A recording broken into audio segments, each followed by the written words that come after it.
చదువుకున్నామండి 12వ వచనం వరకు. కీర్తనల గ్రంథం 33వ కీర్తన 1 నుంచి 12 వరకు ఉత్తర ప్రత్యుత్తరాలుగా చదువుకున్నాం. నీతిమంతులారా, యెహోవాను బట్టి ఆనందగానము చేయుడి, స్తుతి చేయుట యథార్థవంతులకు శోభస్కరము.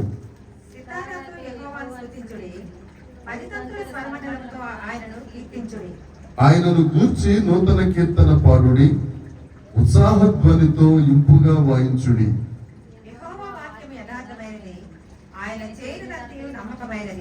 ఆయన నీతిని న్యాయమును ప్రేమించుచున్నాడు. లోకము యెహోవా కృపతో నిండి ఉన్నది.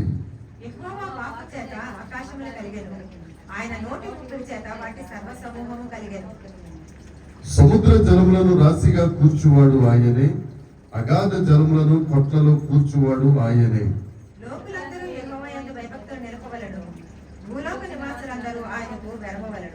ఆయన మాట సెలవీయగా దాని ప్రకారం ఆయను, ఆయన ఆజ్ఞాపింపగానే కార్యము స్థిరపరచబడెను.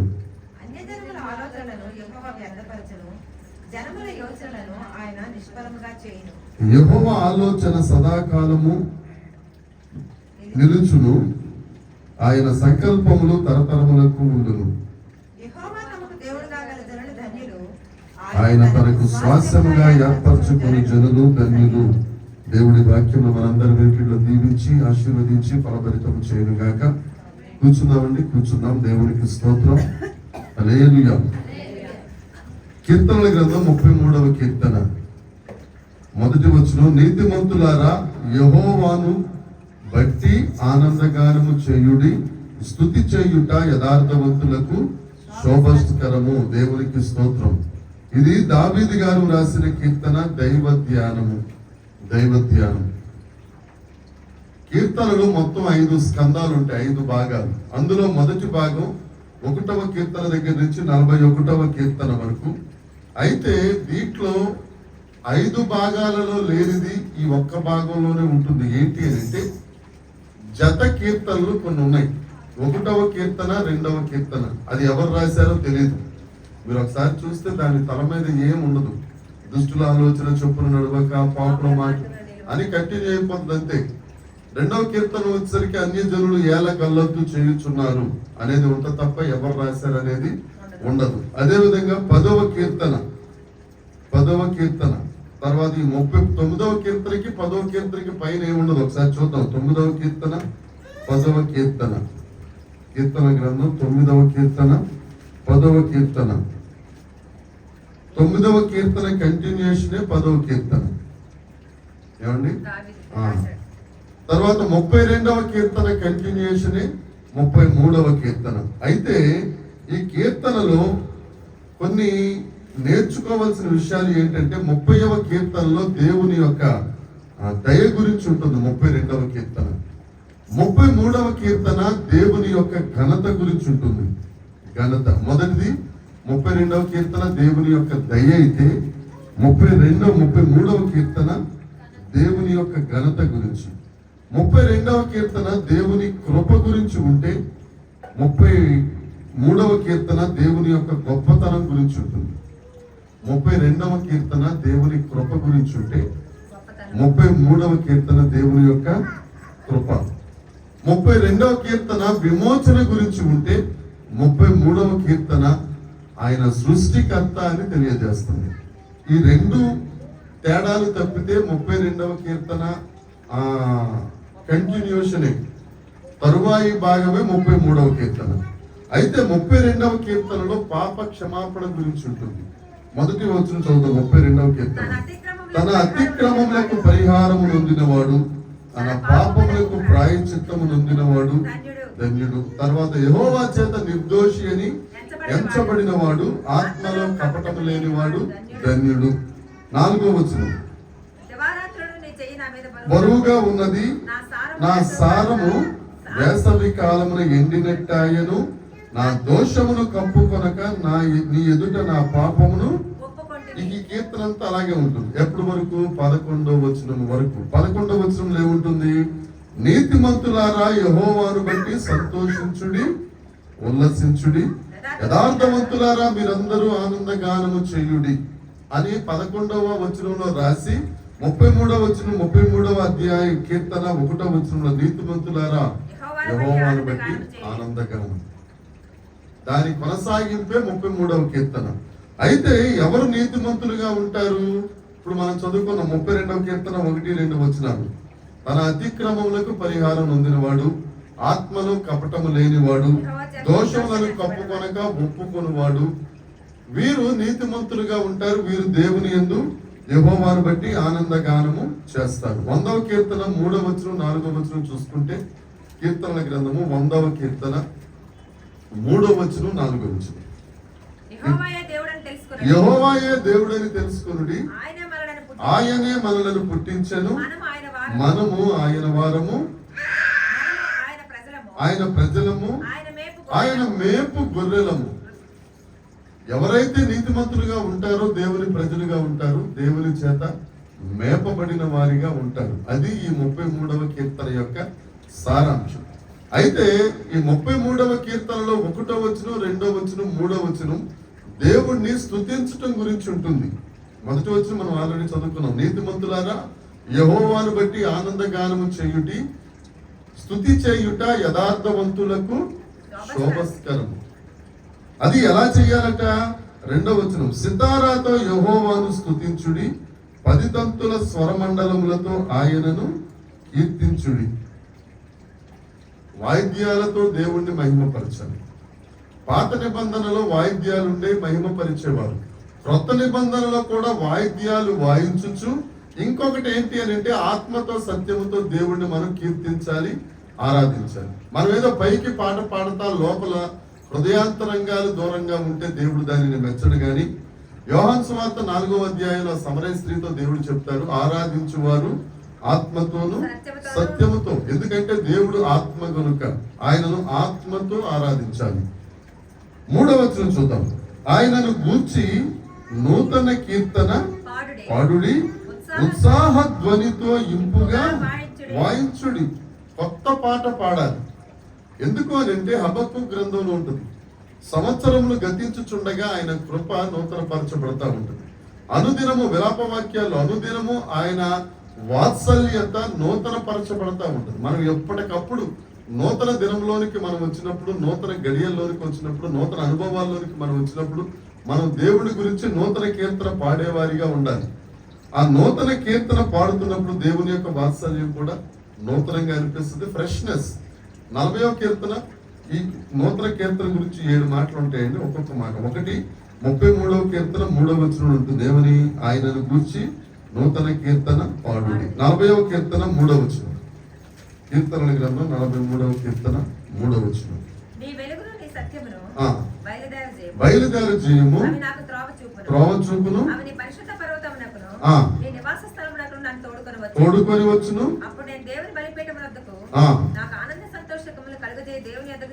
చేరుదును, కృతజ్ఞతాస్తుతులు చెల్లిస్తాను. అక్కడ కొత్త కీర్తన పాడతానంటాడు. 98వ కీర్తన 1వ వచనం. 98:1.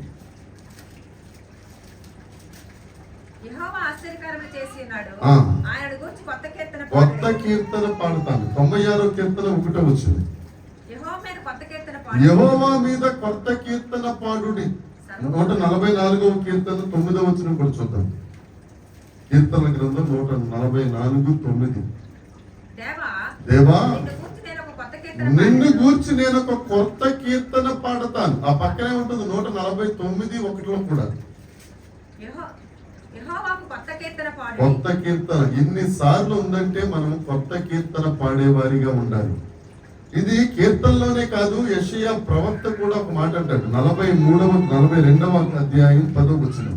యెషయా గ్రంథం 42వ అధ్యాయం 10వ వచనం. ద్వీప నివాసులారా యెహోవాకు కొత్త కీర్తన పాడండి. ఎందుకు అని అంటే పరలోకంలోకి వెళ్ళిన తర్వాత ప్రకటన గ్రంథం 9వ అధ్యాయంలో ఉంటుంది. కొత్త కీర్తన మనం అక్కడ పాడాలి, తీయక్కర్లేదు. కొత్త కీర్తన పాడాలి. పాత నిబంధనలో కొత్త కీర్తన పాడుడి, కొత్త కీర్తన పాడుడి అని చెప్పిన దేవుని వాక్కు పరలోకంలోకి వెళ్ళిన తర్వాత కూడా దేవుని సన్నిధానంలో మనం ఉన్నప్పుడు కొత్త కీర్తన పాడువారిగా ఉండాలి కనుక ఈ భూమి మీద ఉన్నప్పుడే మనం దేవుణ్ణి కీర్తించు వారిగా, దేవుణ్ణి కొనియాడు వారిగా ఉండాలి. అందును బట్టి 33వ కీర్తన 1వ వచనం, 2వ వచనం, 3వ వచనం దేవుణ్ణి స్తుతించుట, 4వ వచనం దగ్గర నుంచి 9వ వచనం వరకు దేవుని శక్తి ఎలా ఉంటుందో తెలుస్తుంది. దేవుని శక్తి, దేవుణ్ణి కృతజ్ఞతాస్తుతులు చెల్లించుట మొదలు పెట్టగానే దేవుని వాక్యం దగ్గరికి మనం వెళ్ళాలి. 4వ వచనంలో ఉన్న మాట అదే, ఏమని? యెహోవా వాక్యము యథార్థమైనది, ఆయన చేయనదంతయు నమ్మకమైనది. దేవుని వాక్కు ఈ లోకంలో, ఈ ప్రపంచంలో భూమి పుట్టింది మొదలుకొని ఇప్పటి వరకు రాబో దినాలలో కూడా దేవుని వాక్కే యథార్థమైనది. ఆమేన్. దేవుని వాక్కు తప్పితే యథార్థమైనది ఏదీ లేదు. ఎవరైతే దేవుని వాక్కును అనుసరిస్తూ ఉంటారో, ఎవరైతే దేవుని వాక్కును అన్వయించుకుంటారో, ఎవరైతే దేవుని వాక్యందు నమ్మకం ఉంటారో, ఈ యథార్థమైనది వారిని కూడా యథార్థంగా మారుస్తుంది.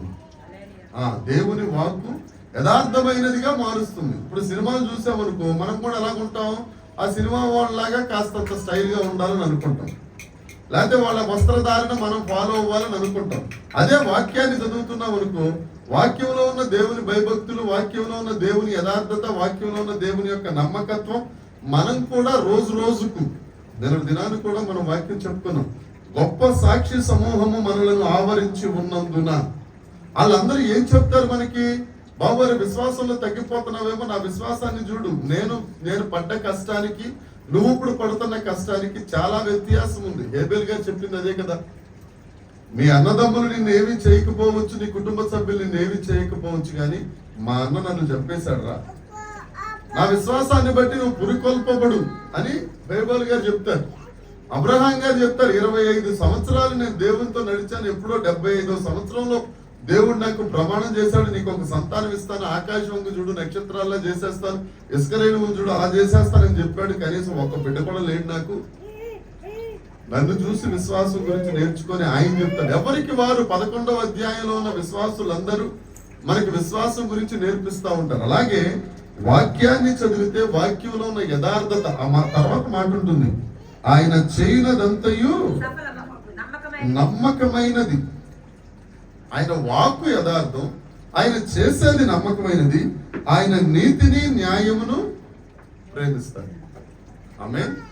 యథార్థమైన దేవుడు, నమ్మదగిన దేవుడు, నీతి కలిగిన దేవుడు, న్యాయం కలిగిన దేవుడు యేసుక్రీస్తు ప్రభు. మన వాక్యాన్ని చదువుతున్నాం అనుకోండి, వాక్యం మనల్ని ఏం చేస్తుందంటే యథార్థ మార్గమును నడిపిస్తుంది. అదే మొదటి కీర్తన మొదటి మాట కూడా, దుష్టుల ఆలోచన చెప్పులు నడవద్దు, పాపుల మార్గం నిలవద్దు, అపహాసకులు కూర్చునే చోట్ల కూర్చుండొద్దు. మరి ఏం చెయ్యాలి అని అంటే యెహోవా ధర్మశాస్త్రమును ఆనందించాలి, దివారాత్రము దానిని, అప్పుడు నువ్వు చేయనదంతయు అయిపోద్ది. మొదటిది మానుకోకుండా రెండవది చేస్తానంటే నువ్వు చేయనదంతయు నీకు వ్యతిరేకమవును. నీకు అంతే కదా దాని అర్థం. ఆ దేవుడే చెప్తున్నాడు. ఆ దేవుని శక్తి ఎక్కడుందంటే దేవుని యొక్క వాక్కులో ఉంది. హబక్కూకు గ్రంథము 3వ అధ్యాయం 3వ వచనం. హబక్కూకు గ్రంథం, లోకము యెహోవా కృపతో నిండి ఉన్నది, ఆయన నీతి న్యాయములు ప్రేమించువాడు, ఆయన చేయనదంతయు నమ్మకమైనది, యెహోవా వాక్యము యథార్థమైనది. హబక్కూకు గ్రంథం 3వ అధ్యాయము. దేవుడు పరిశుద్ధ దేవుడు కనబడుచున్నది, భూమి ఆయన ప్రభావముతో నిండి ఉన్నది. దేవుని వాక్యము 33వ కీర్తన ధ్యానిస్తున్నాం. 33వ కీర్తన 5వ వచనం 6వ వచనం దగ్గర ఉన్నాం. దేవుని శక్తి గురించి. యెహోవా వాక్కు యథార్థమైనది, ఆయన చేయనదంతయు నమ్మకమైనది. ఎప్పుడైతే దేవుని వాక్యాన్ని మనం అనుసరిస్తా ఉంటామో, యథార్థతలోనికి వచ్చిన తర్వాత ఆయన నమ్మకత్వాన్ని రుచి చూస్తాము, ఆయన నీతిని న్యాయమును పొందుకుంటాం. అప్పుడు లోకము యెహోవా కృపతో నిండి ఉంటుంది. అదే హబక్కూకు గ్రంథం 2వ అధ్యాయం 14వ వచనంలో కూడా ఒక మాట ఉంటుందండి. ఏలయనగా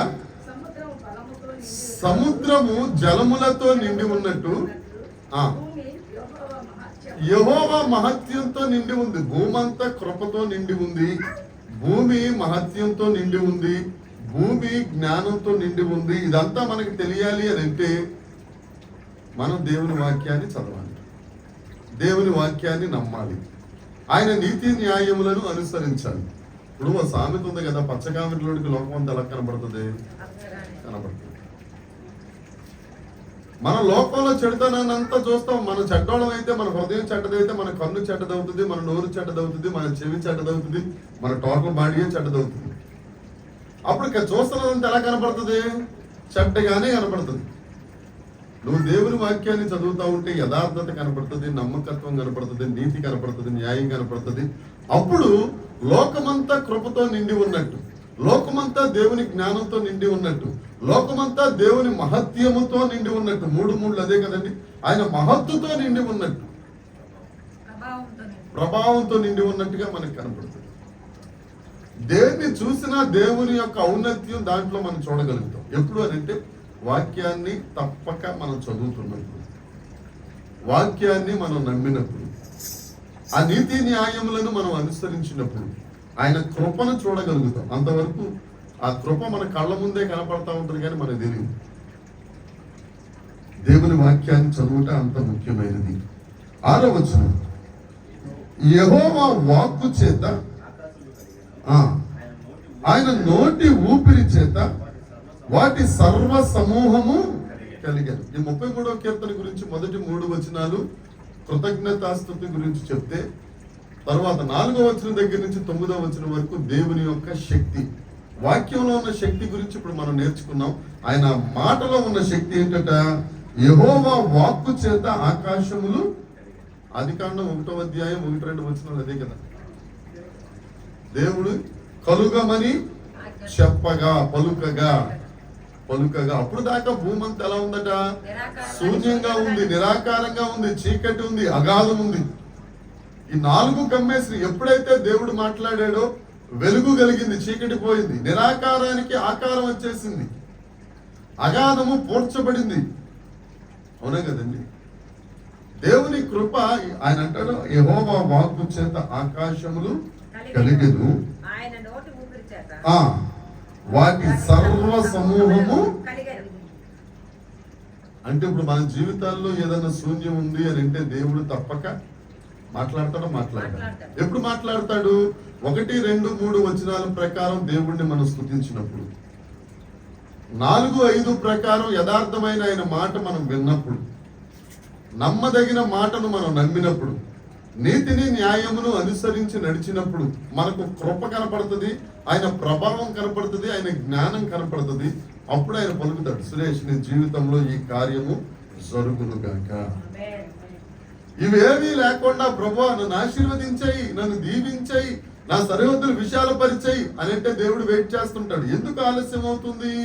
ఎందుకు సమాధానం మన బ్రతుకుల్లో రాకుండా ఆలస్యం అవుతుంది అని అంటే పైన జరుగుతున్న 5 వచనాలు మన జీవితాలలో జరగట్లేదు కాబట్టి. ఫస్ట్ స్టార్టింగ్ లోనే చెప్పుకున్నాం, 32వ కీర్తన విమోచన కీర్తన, 33వ కీర్తన సృష్టికర్తల గురించి చెప్పేది. ఏంటి విమోచన? 1వ వచనం, అతిక్రమాలు ఒప్పుకోవాలి, ఆత్మలో కపటం ఉండకూడదు, ప్రాయశ్చిత్తం పొందాలి. ఇది పొందిన తరువాత మనం ఏం చేస్తాము? 11వ వచనం వచ్చేసరికి దేవుణ్ణి ఆరాధిస్తాం. 32:11 సంతోషిస్తాం. 33వ వచనం 1వ వచనం 33వ కీర్తన 1వ వచనం వచ్చేసరికి ఏం చేస్తాం? ఆనందగానం చేయుడి, స్తుతి చేయుటే యథార్థవంతులకు శోభస్కరం. మనం ఎల్లప్పుడూ స్తుతి చేస్తా ఉంటే వెంటనే వాక్యం చదువుతా ఉంటుంది. ఇంకా లైన్ అంతే. ఇంకా నువ్వు వాక్యం చదవట్లేదు అని అంటే, వాక్యానికి దూరంగా ఉంటున్నావు అని అంటే నీ బ్రతుకులో స్తుతి అనేది లేదు.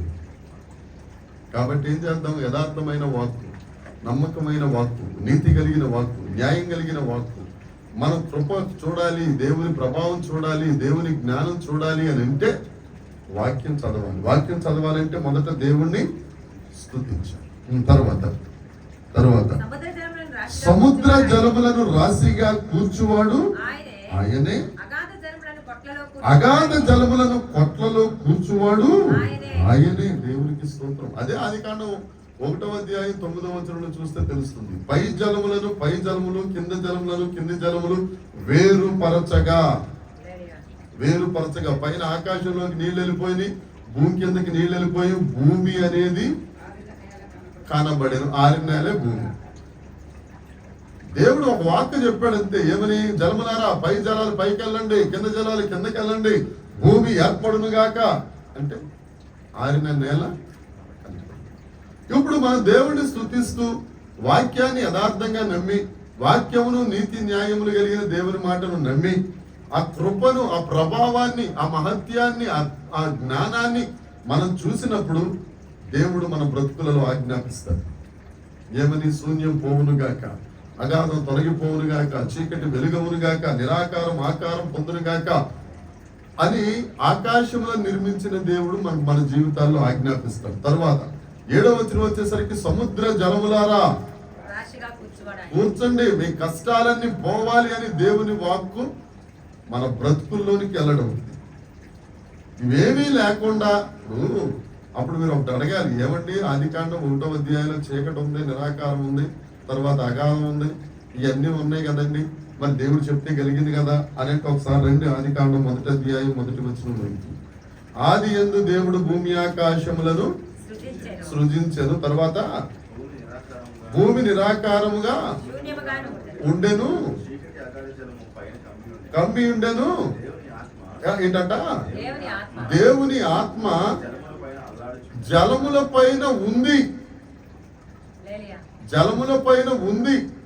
ఉంది కాబట్టి నిరాకారం ఆకారం వచ్చింది, చీకటి వెలుగైపోయింది, అగాధము పూడ్చబడింది. అవునండి? అదే అప్పుడు ఆత్మ నీ మీద ఉండాలంటే ఏం చెయ్యాలి? స్తుతి చెయ్యాలి. 32వ కీర్తనలో 1వ వచనం 2వ వచనం జరిగిన తర్వాత, పాపాలకు పరిహారం పొందిన తర్వాత, ఆత్మల కష్టం లేన తర్వాత మనం ఏం చేయాలంటే స్తుతి చేస్తాం. దేవానికి స్తోత్రం, దేవానికి వందనాలు ప్రభా, కేవలం నీ కృప తప్ప ఇంకోటి లేదు ప్రభా. మనం కనపడం. నేను చాలాసార్లు ప్రతి వారం నాకు వాడుక మాట ఏంటి అని అంటే, దేవుడు కీర్తనల గ్రంథాన్ని, వాక్య ధ్యానాన్ని అలా క్రోడీకరిస్తున్నారు అని. ఏమండి? రాత్రి వీళ్ళిద్దరూ అంటే నేను కూడా ప్రార్థనలు ఏకీభవించాను. ఈవిడ ప్రార్థన మొదలు పెట్టే వరకు మెయిన్ మెసేజ్ ఏంటో నాకు తెలియదు. ఆ ప్రార్థన మొదలు పెట్టిన తరువాత అప్పుడు ఒక ఐడియా వచ్చి తర్వాత దాన్ని దేవుడి కృపతో దేవుడు మాట్లాడుతూ ఉంటే రాసుకుంటా కూర్చుంది. ఇప్పుడు దేవుడు ఆ వాక్కుని ఇప్పుడు మాట్లాడుతున్నాడు. అసలు ఆదికాండం అనేది కీర్తనల గ్రంథంలో నేను అనుకోలేదు. ఆత్మ గురించి చెప్పాలని నేను అనుకోలేదు. అయితే ఇక్కడ చూసినప్పుడు ఆయన ఆత్మ రావాలి అని అంటే మనం ఏం చేయాలంటే స్తుతి చేయాలి, దేవుని వాక్యాన్ని ధ్యానించాలి, అది యథార్థమైనదని నమ్మాలి. మూడవది, ఆయన మనల్ని ప్రేమిస్తున్నాడు కాబట్టి మనం ఆయన్ని ప్రేమించాలి. ఎందుకు ప్రేమిస్తున్నాడు కాబట్టి అని అంటే మనం మన అపరాధముల చేత పాపముల చేత చచ్చిన వారమై ఉండగా ఆయనే మొదట మనలను ప్రేమించాను. మనం ఆయన్ని ప్రేమించలేదు. ఎప్పటికీ ఆయన మనల్ని ప్రేమిస్తానే ఉంటాడు, కానీ మనం మాత్రం అప్పుడప్పుడు పక్కన పెడతాం.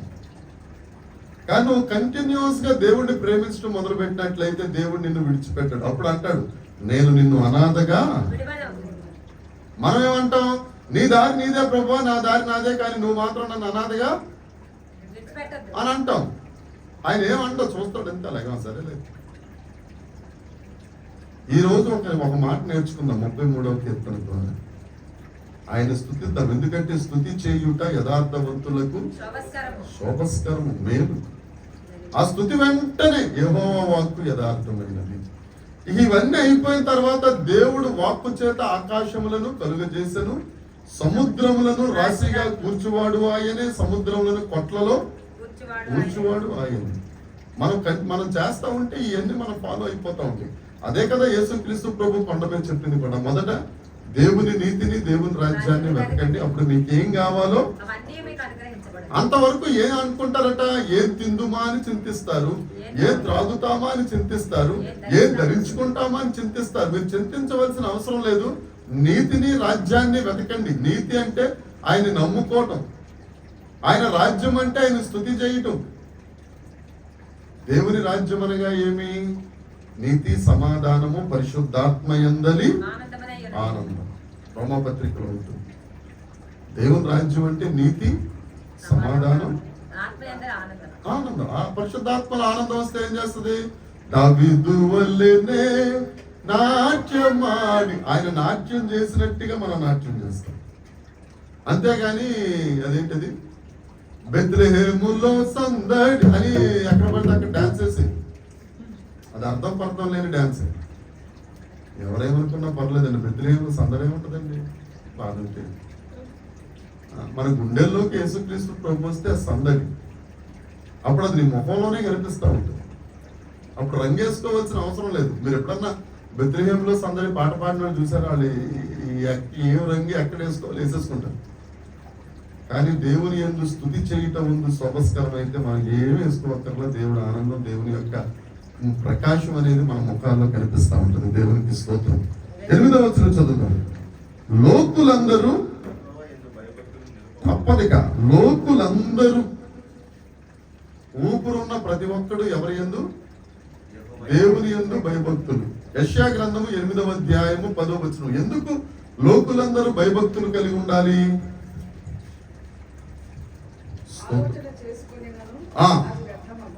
ఒకవేళ దేవుని యందు భయభక్తులు లేకుండా ఆలోచన చేసినా గాని, మాట చెప్పినా గాని అది ఉండదు.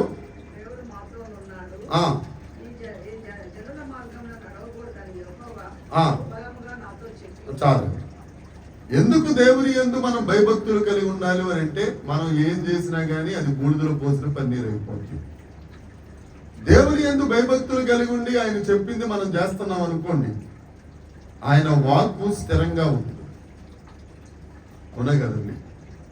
ఆకాశం కలుగును గాక అన్నారు. ఎప్పుడు చెప్పారు ఆయన? కొన్ని వేల సంవత్సరాల క్రితం చెప్పారు. ఆకాశం అలాగే ఉంది కదా. పై నీళ్లు పైకి వెళ్ళిపోవాలన్నారు, వెళ్ళిపోయినాయి కదా. భూమి ఉండాలి అన్నారు, ఉన్నాయి కదా. భూమిలో ఈ మినరల్స్, ఈ ఖనిజాలు ఉండాలన్నారు, ఇప్పటికే ఉన్నాయి కదా. ఏమైనా తగ్గిపోతున్నాయి కదా. మనుషులు వస్తున్నారు, వెళ్ళిపోతున్నారు, కానీ అది మాత్రం స్థిరంగా ఉంది. దేవుడు వాక్కు పలికితే అది స్థిరంగా ఉంటుంది. మనం ఎన్ని ప్లాన్స్ వేసినా కానీ, ఇప్పుడు చదివిన 8:10 ప్రకారం, యెషయా గ్రంథం 8:10 ప్రకారం ఏది చేసినా అది వ్యర్థమవుతుంది. కనుక లోకులందరూ యెహోవా యందు భయభక్తులు కలిగి ఉండాలి. తరువాత భూలోక నివాసులందరూ ఆయనకు వెరవవలెను. వెరవడం అంటే వణికిపోవాలి, వణకాలి. అందుకే 2వ కీర్తన ఆఖరి వచనంలో ఉంటుంది, కుమారుణ్ణి ముద్దు పెట్టుకోండి, లేని ఎడల ఆయనకు కోపం వస్తుంది. నువ్వు వణకాలి దేవుడి దగ్గరికి వచ్చి. అంతేగాని దేవుని దగ్గరికి వచ్చి మనం మన శుక్రవారం కూడా మాట్లాడుకున్నాం. దేవుని మందిరమునకు వెళ్ళిదమని జనులు నాతో చెప్పినప్పుడు నేను సంతోషించాను. కానీ ఆయన సన్నిధికి వెళ్ళినప్పుడు మన ప్రవర్తన మనం జాగ్రత్తగా చూసుకోవాలి. ఎలా ఉన్నాను నేను? నా మాట ఎలా ఉంటుంది? అక్కడికి వెళ్ళిన తర్వాత నా పరిస్థితి ఎలా ఉంటుంది? దేవునికి భయపడాలి. దేవుని సన్నిధిలో మన ప్రవర్తనను జాగ్రత్తగా చూసుకోవాలి. అవేగ్గా ఉండకూడదు. అంటే ఎలా ఉండాలి? అవేగ్ అంటే ఇష్టానుసారంగా ఉండకూడదు. దేవుని దగ్గరికి వచ్చినప్పుడు ఏమరపాటుగా. ఐదవ చూడండి, ఆలయానికి వెళ్ళినప్పుడు ఎలా ఉంటారు తెలుసా? తలెత్తుతారు వాళ్ళు. శటకోపం పెట్టేంత వరకు ఇంతే ఉంటారు, అలా ఎత్తరు. ఆ పంతులు గారు, ఆ పూజారి గారు చెప్తుంటే ఎలా చూస్తారు తప్పలు ఏంటి అన్నట్టు చూడరు. కానీ మనం ఏంటి? అబ్బే మెడవంచని జనాంగం మనకి పేరు. అలా ఉన్నప్పుడు ఇక్కడ చెప్తున్న మాట, భూలోక నివాసులందరూ ఆయనకు వెరవవలెను. 9వ వచనం అయిపోతుంది. మొదట 8వ వచనం వరకు 7వ వచనం వరకు స్తుతించి వాక్యాన్ని చదివితే ఆయన వాక్కు ఆకాశాన్ని కలుగు చేస్తుంది, సముద్రాన్ని, నీటి జలాలను ఆయన కొట్లలో కూర్చుతాడు, అంతా బాగుంటది. ఒకవేళ నువ్వు ఆయనకు భయపడకుండా, ఆయనకు వెరవకుండా నీ ఇష్టంగా ఉంటే అప్పుడు కూడా ఆజ్ఞాపిస్తాడు ఆయన. అంతే కదా. ఇక్కడ ఉన్న 9వ వచనం ఏంటిది?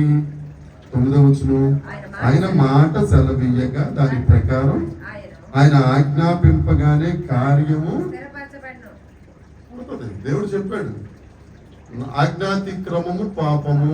మీరు నేను చెప్పిన మాట చేయకుండా మీ ఇష్ట ప్రకారం చేస్తే శత్రువుల చేతిలో మీరు బానిసలుగా ఉంటారు. ఉన్నారా లేదా అండి? మళ్ళీ ఆయన కలుగు చేసుకునేంత వరకు బానిసత్వంలోనే ఉన్నారు. 70 సంవత్సరాలంటే కనీసం నిమిషం తగ్గకుండా 70 సంవత్సరాలు వాళ్ళు చెరలోనే ఉన్నారు. వారిని బయటికి తీసుకురావడానికి మరలా దేవుడే ప్రణాళిక చేసి కోరేష్ గారి అమ్మలోనికి కోరేష్ గారిని ఒక బీజంగా పెట్టి కోరేష్ను పుట్టించి కోరేష్కి రాజ్యానికి ఎంత ప్లాన్ చూడండి దేవుడికి ఎంత ప్లాన్. దానికంటే దేవునికి ఎంత ప్రేమ మనకి. తప్పు చేశారని చెప్పి బబులోనికి పంపించిన ఆయనే శిక్షకు. మళ్ళీ విడిపించడానికి వీళ్ళకి కనీసం ఆలోచన రాకముందే కోరేశ్వరుడు నిర్మించిన వాడు కూడా. కాబట్టి దేవుని యందు భయభక్తులు కలిగి ఉండుట మేలు. 10వ వచనం.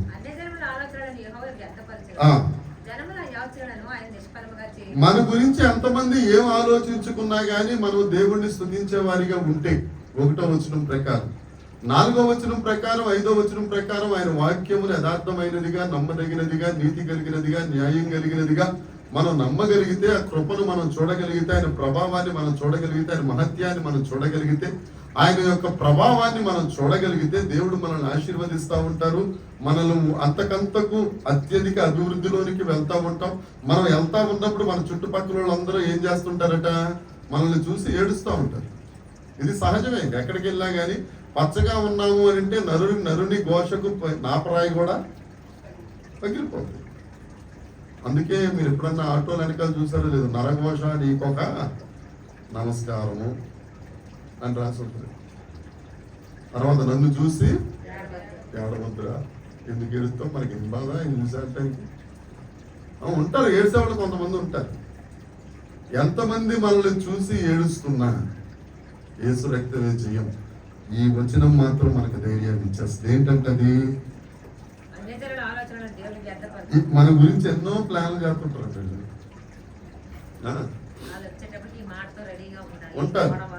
ఉంటారు ఆలోచన చేసుకుని ప్రిపేర్డ్గా వస్తుంటారు.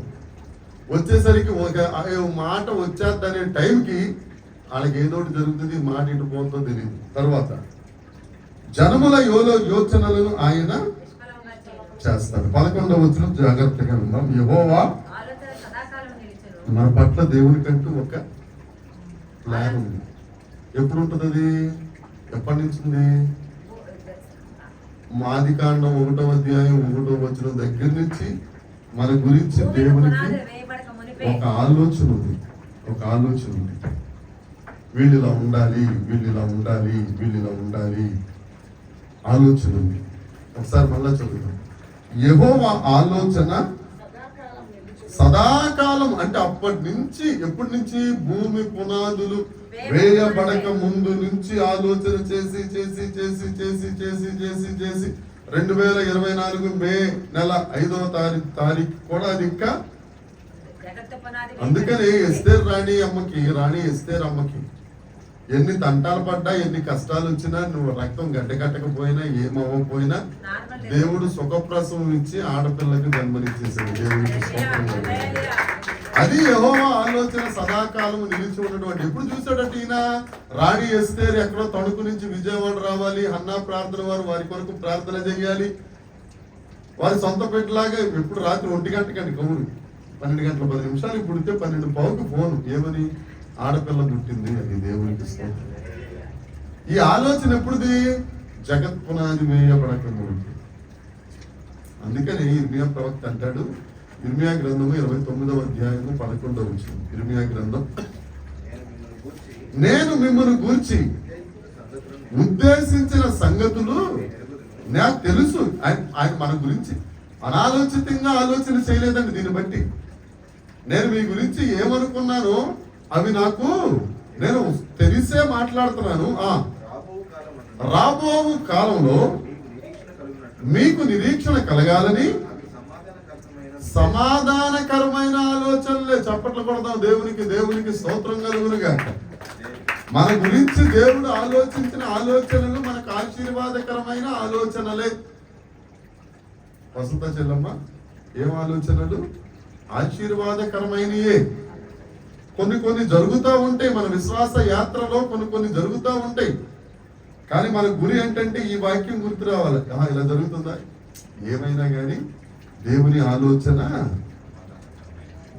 సమాధానకరం, నా కోసమే దేవుడు ఆశీర్వాదకరంగానే దేవుడు చేశాడు అని అనుకుని మనం మాట్లాడాలి పైకి. దేవా, నా కొరకు నువ్వు చేసిన ఆలోచన సదాకాలం ఉంటుంది ప్రభా, నా కోసం నువ్వు ఆశీర్వాదకరమైన ఆలోచనే చేశావు అని మాట్లాడినప్పుడు అది స్థిరపరచబడుతుంది. అది దేవుని వాక్కు. ఒక మాట సీక్రెట్ ఏం లేదు దీంట్లో. మనం ఇప్పుడు చదువుకున్నాం, ఆయన వాక్కు ఆకాశములను కలుగు చేశాను. ఇప్పుడు ఆయన కొడుకుని నా ఫీచర్స్, నా మేనరిజమ్స్ ఎట్లా ఉంటాయి. ఇప్పుడు ఆయన వాక్కు చెప్పితే జరుగుతూ ఉంటే, ఆయన వారసునిగా నేను చెప్పితే చెప్పాలి జరుగుదా? అర్థమైందా మీకు? రాజుగారి మాటకు ఒక విలువ ఉంది, రాజు కొడుకు మాటకు విలువ ఉంది. ఇప్పుడు రాజుగారు ఏమో పాజిటివ్ మాట్లాడుతున్నాడు. ఏమని?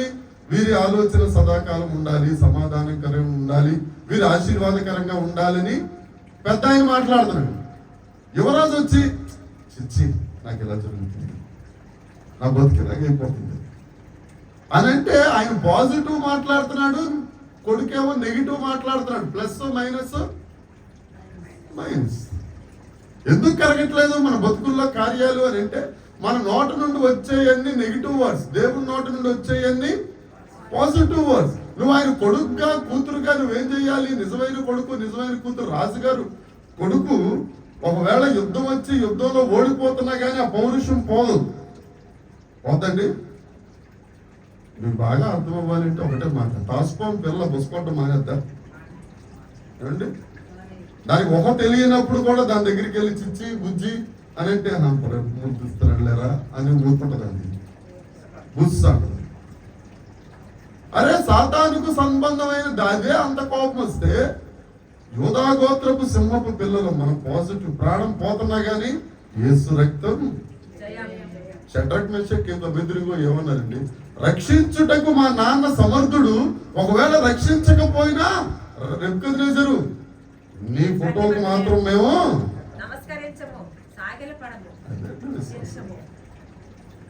తండ్రి ఉండలేక దిగొచ్చేసాడు అక్కడ. ఆమేన్. వాళ్ళకి వచ్చిన దేవుడు మనకు రాడా? మనకు తెలియదు. అది మరొక్కసారి దేవుడు మనతో మాట్లాడుతున్నాడు. ఏమని చూద్దాం. యెహోవా ఆలోచన నిలిచింది. వాళ్ళు డాక్టర్లు పదే రాత్రి 12ంటికి కూడా చెప్పే మాట ఏంటంటే, అప్పటిదాకా ఏం చెప్పారు? 11:30 దాకా తల్లిని కాపాడదాం, పిల్లను కాపాడలేము.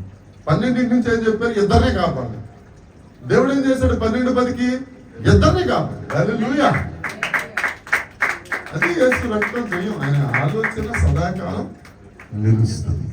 పైగా ఈ అమ్మాయి పొద్దున్నే ఫోన్ చేసి, పాస్టర్ గారు నా పక్కన పుట్టిన వాళ్ళందరినీ ఈ మీద చరిస్తే కానీ వాళ్ళు ఏడవట్లేదండి. ఈ అమ్మాయి ఉందే నడుదాకా బయటకు వచ్చిన దగ్గర నుంచి కాళ్ళు, నిజంగా చెప్తున్నాను, మా కూతురులో చెప్తుంది, కాళ్ళు కూడా ఇంకా బయటికి రాలేదు పాస్టర్ గారు. రీసౌండ్ వచ్చేటట్టుగా ఏడుస్తుంది పాస్టర్ గారు. కేజీన్నర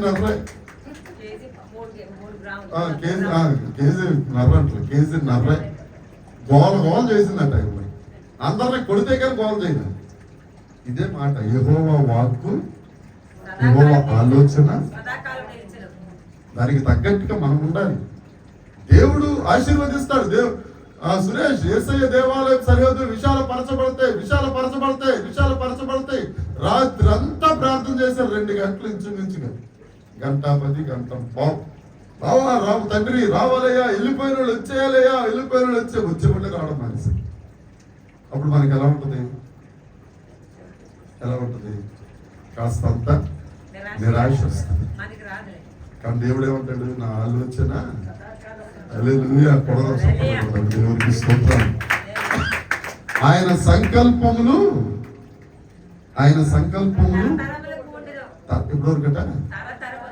ఇప్పుడు రాణి ఎస్తేర్ పట్ల దేవునికి ఉన్న సంకల్పం ఆ అమ్మాయికి నిస్సి అని పేరు పెట్టేశారంట శ్యామల చెల్లెమ్మ గారు. ఆ నిస్సి పెద్దదైపోయి మళ్ళీ పెళ్ళి అవుతుంది, మళ్ళీ పిల్లలు పడతాయి, పెళ్ళి అయిపోయి పిల్లలు పడతాయి. వాళ్ళు సాక్ష్యం చెప్పుకుంటారు, మనం కూడా సాక్ష్యం చెప్తారు. ఎక్కడికి వెళ్ళినా కానీ మేము ఇలా ప్రార్థన చేస్తే దేవుడు మాకు ప్రార్థన ఆలకించి ఆ అమ్మాయికి సుఖప్రసవం ఇచ్చి ఒక నిస్సి అనే అమ్మాయిని ఇచ్చి ఇలా నిలబెట్టారు. కాబట్టి దేవుడు మా ప్రార్థన ఆలకిస్తాడు, మా దేవుడు గొప్ప దేవుడు అని సాక్ష్యం చెప్తాను. చెప్పమా, మహా అద్భుతం కదండి. ఆ అమ్మాయికి అసలు రక్తం గడ్డ కట్టదు అంటా కూడా కాదు, గడ్డ 3 రోజులు ఎందుకు ఆలస్యమైంది? వాళ్ళందరూ బురపించకపోయి ఆపరేషన్ చేస్తే రక్తం గడ్డ కట్టదు, ఈ అమ్మాయి చచ్చిపోతుందేమో, ప్రాణం పొందేమో అని భయపడి సుఖప్రసవానికి రకరకాల మందులు ఎత్తుంటే ఈ అమ్మాయి నొప్పులు రావట్లేదు.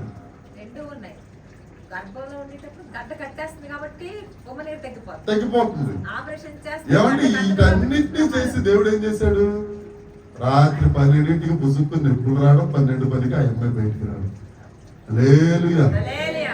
మన దేవుడు ఆశ్చర్యకారి. ఆయన సంకల్పములు తరతరములు ఎన్ని తరాలకు ఉంటుందో. ఎస్తేర్ రాణి మొత్తం మా అమ్మ అయిపోయిన తర్వాత కూడా వాళ్ళ మనవాళ్ళు చెప్తారు, మా అమ్మకి ఇలా అయిందంట, ఇలా అయిందంట. హల్లెలూయా. దేవునికి స్తోత్రం. హల్లెలూయా. ఆఖరి వచనం చూడండి. యెహోవా తమకు దేవుడిగా కలిగిన జనులు ధన్యులు, ఆయన తనకు స్వాస్థ్యముగా ఏర్పరచుకొని జనులు. దేవునికి స్తోత్రం. 1 యోహాను పత్రిక 3వ అధ్యాయము 1, 2, 3 వచనాలు. 1 యోహాను పత్రిక 3, 1,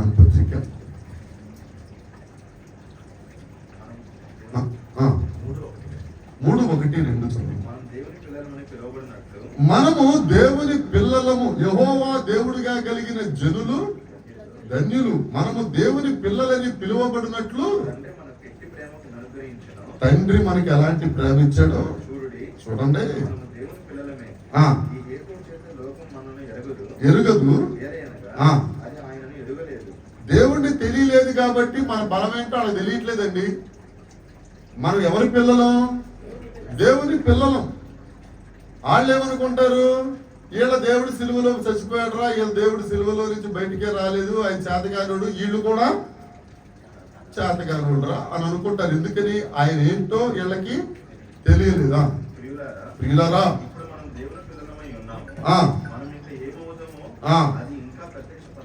మనం ఏమవుతామో ఇంకా ప్రత్యక్షపరచబడలేదు అని అంటే మరణానంతరం కూడా మనం బ్రతికే ఉంటామన్న సంగతి ఇక్కడ ఉన్న వారికి తెలీదు. కానీ ఆయన ప్రత్యక్షమైనప్పుడు ఆయన ఉన్నట్టుగానే మనం కూడా దేవునికి స్తోత్రం. యెహోవా దేవుడిగా కలిగిన జనులు ఎందుకు ధన్యులు అని అంటే మనకంటూ ఒక రోజు వస్తుంది, మనం ఆయన్ని చూస్తాం, ఆయనతో పాటు రాజ్య పరిపాలన చేస్తాం. అందుకు ధన్యులం. ద్వితీయోపదేశ కాండము 4వ అధ్యాయం 20 వచ్చింది. ద్వితీయోపదేశ కాండం 4వ అధ్యాయం 20 వచ్చింది.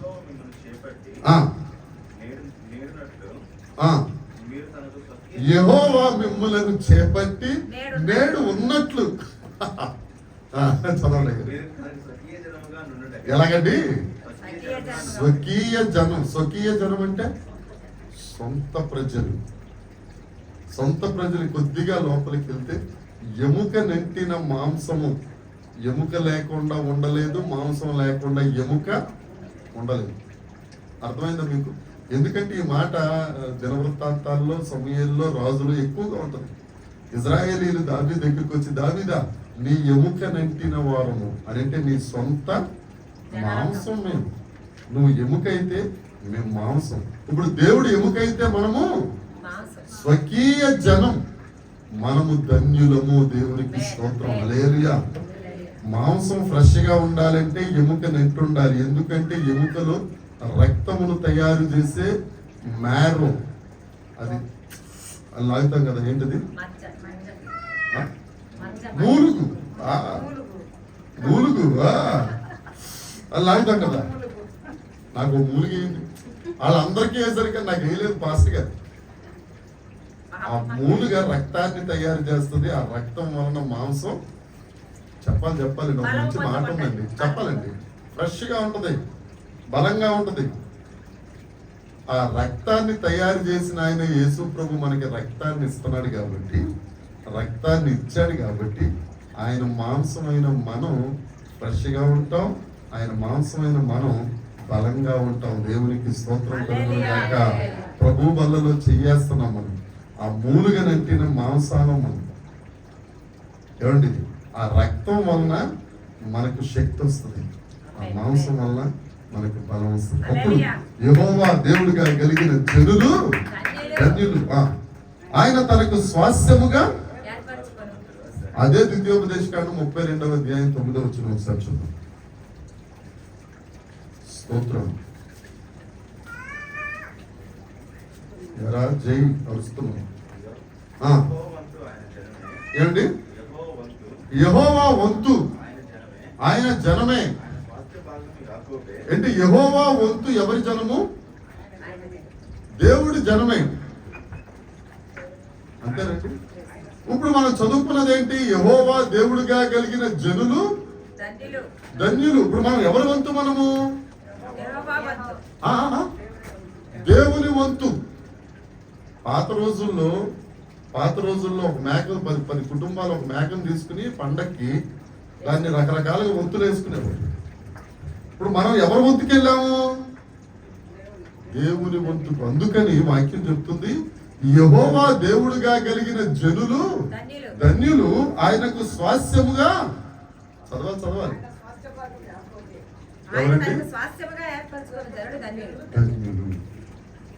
ఆయన మనల్ని తన వంతుగా. రేపు మీరు ఎవరి పక్షాన ఉంటారు ఉండను కానీ ఈ యేసయ్య దేవాలయంలో ఉన్నవాళ్ళు, యేసు రక్తం చేత కడుగబడిన వాడు నా వంతు. ఆమె ఏమంటాడు ఆయన? ఎవరితో చెప్తాడు ఈ మాట? అపవాదితో చెప్తాడు. దేవునికి స్తోత్రం. అపవాదితో అంటాడు, అపవాది మిస్టర్ లూసీ, ఇక్కడ ఉన్నవారు వీరందరూ ఉన్నారే ప్రపంచంలో యేసు రక్తం చేత కడుగబడిన వీరందరూ ఏమంటాడు? నా స్వకీయ జనం. దేవునికి స్తోత్రం. హల్లెలూయా. మీరు ఎప్పుడప్పుడు మన కూరగాయలు కొనుక్కున్నాం, వాళ్ళు కవర్లో వేసి ఇచ్చారు, మనం ఏం చేస్తాం? మొత్తం ఇలాగైనా సార్ తీసుకున్నాము అని ఇలాగ ఊపుకుంటూ వస్తామా? చాలా జాగ్రత్తగా తీసుకుంటాం. డబ్బులు పెట్టుకున్నాం, చాలా జాగ్రత్తగా తీసుకొస్తాం. ఇప్పుడు ఆయన సిలువలో రక్తం ఇచ్చి మనల్ని కొనుక్కున్నాడు. ఆయన వంతు, ఆయన స్వకీయ జనం. దేవునికి స్తోత్రం. అందుకని అంటాడు, యెహోవా దేవుడిగా కలిగిన జనులు ధన్యులు. ఆయన మన స్వాస్థ్యం. ఆయన స్వాస్థ్యమే మనమండి. ఆ స్వాస్థ్యం కోసమే ఆయన ఆలోచిస్తూ ఉంటాడు. అంటే నీ కోసం నా కోసమే ఆయన ఆలోచిస్తూ ఉంటాడు. ఆ ఆలోచించే దేవుణ్ణి స్తుతించకపోతే మన బ్రతికెందుకు ఇంకా? అందుకనే మొదటి వచనంలో, నీతిమంతులారా యెహోవాను బట్టి ఆనంద గానము చేయుడి, స్తుతి చేయుట యథార్థవంతులకు. నువ్వు యథార్థవంతుడిగా అవ్వాలి అని అంటే నిన్ను స్వకీయ జన్ముగా చేసుకుని నీకు దేవుడిగా ఉండి నీ పట్ల సమాధానకరమైన ఆలోచనలు కలిగి ఉండి ఆయన ఆలోచన సదాకాలం నిలిచి ఉండేటట్లుగా చేసే గొప్ప దేవుణ్ణి నువ్వు స్తుతించలేకపోతే నువ్వు యథార్థవంతుడు కాదు, అసలు మనిషివే కాదు నా దృష్టికి. ఆయన స్తుతించాలి. ఎందుకు చేసుకున్నాడు దేవుడు మనల్ని? ఎందుకు ఆయన విలువ పెట్టి మనల్ని కొనుక్కున్నాడు అని అంటే ఆయన్ని స్తుతించడానికి. అంత చక్కని అందమైన ఏదేను తోటలో అవ్వమ్మని ఆదాం గారిని పెట్టాడు అని అంటే ఆయనతో మాట్లాడడానికి సంధ్య పూట ఆయన వచ్చినప్పుడు, హాయ్ ఆదాం అని అంటే, తండ్రి నీకు వందనాలు ప్రభా, ఎంత మంచి ప్లేస్ ఇచ్చావు నేను, ఎంత మంచి తోట ఇచ్చావు ప్రభా, నదులు ఇచ్చావు నాయన, దీంట్లో ఫలాలు ఇచ్చావు ప్రభా, మేము కష్టపడక్కర్లా, వీళ్ళు చేసేసరికి ఆ తోటలో ఫలాలు కోసుకుని తింటామే. సిస్టర్ తప్పు చేసింది, మొత్తానికి దాంట్లోంచి బయటకు. అదే పాపం మనం చేయకూడదు. స్తుతి చేయుట యథార్థవంతులకు శోభస్కరం. స్తుతి చేద్దాం. దేవుడి మాటలు దీవించును గాక. నిలబడదాం. దేవుడి మాటలు దీవించును గాక. దేవుడికి స్తోత్రం.